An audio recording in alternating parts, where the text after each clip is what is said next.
we are grappling with students out of school at the primary, secondary, and at the tertiary level. We are only able to admit 17 to 18% of students who qualify. The Director, Department of Educational Planning, Research and Development of the Federal Ministry of Education, highlights the focus of the strategic plan. We are faced with a myriad of problems in the education sector, among which are low access to basic education. We've had the long-drawn and vexed issue of 10.5 million out-of-school children, depreciating quality of education over the years. Many children at basic level, they are in school but cannot read or write. The Minister of State for Education explains the mandate of the Ministry of Education and why a new strategic plan has become imperative. On assumption of office, and with this mandate and vision before us, we saw the need to develop a roadmap for the education sector. This was more imperative as the last plan of the ministry ended in 2015. The new 2016 to 2019 strategic plan, which is being worked on by education experts, is expected to address issues of out-of-school children, teachers' education, adult literacy and special needs education, technical and vocational education, and training, among others. In celebration of World Teachers Day, founder Hope Gate Foundation, Mrs. Ojolape Akinyemi, joins me now to talk about teachers and the great work that they're doing. Ojolape, thank you so much for joining us on Network Africa. Thank you very much, Amarachi, for having me over. Thank you. What's the one message that teachers would want the world to know about what they do and about, how honorable this profession is? Okay, thank you. Teachers, I believe, all over the world and in Nigeria will want everybody to know that they are heroes. They are one set of people that builds tomorrow, our future. Teachers all over the world and in Nigeria, we want everybody to appreciate what they do.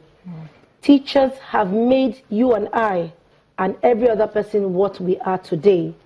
And teaching started from our mothers, from home to when we went to nursery school, to primary school, to university, and, to do professional courses.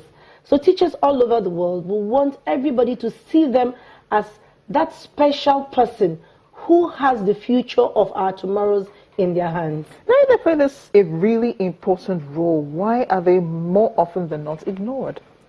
That question I ask myself. That's why I will say that Hope Gate Foundation started what it has started right now. If you ask me, I can't really place it.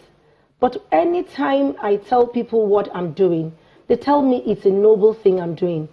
But who have really come out to support? I can't count 3 or 4 organizations or individuals. I really cannot place it. But I believe it is one area that everybody should come together to see that these teachers are well placed. If you go around our schools, to start with, we deal with public schools because we know that there's a lot of work that needs to be done. The government is doing its own, but it's not enough.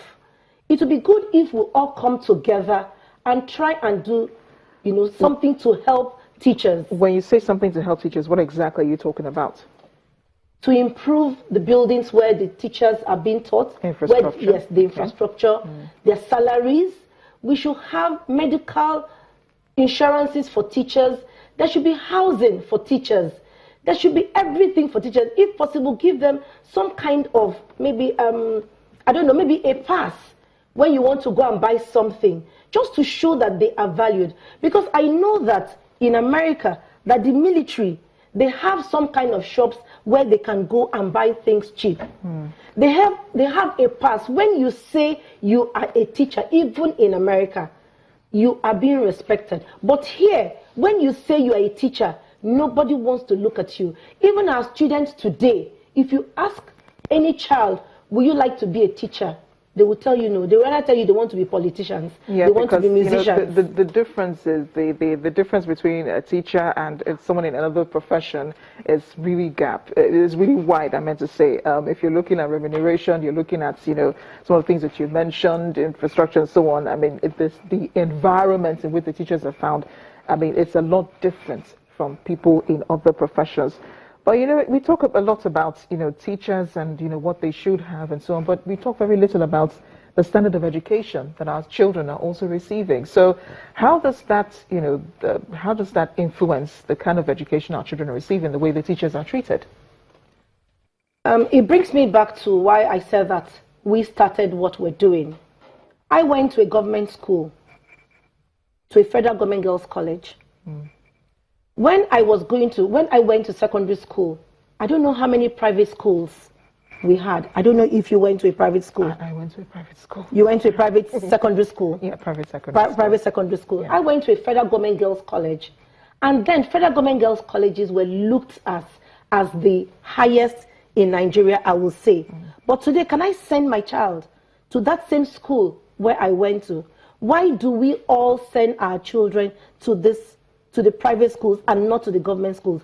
Because of the way that the teachers are looked upon. Because the teachers are not paid what will add value to them.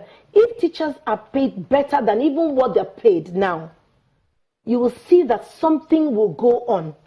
There's something that will improve about them. You give them things that will improve them, because some of them earn very little. They can hardly pay their house rent. They can hardly send their children to school. We have lesson teachers for our children. They can't afford all those things.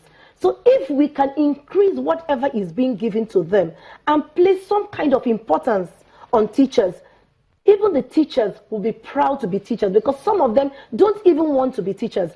Now, if you go to the universities and you see somebody studying education, they don't even want to tell you that they're studying education.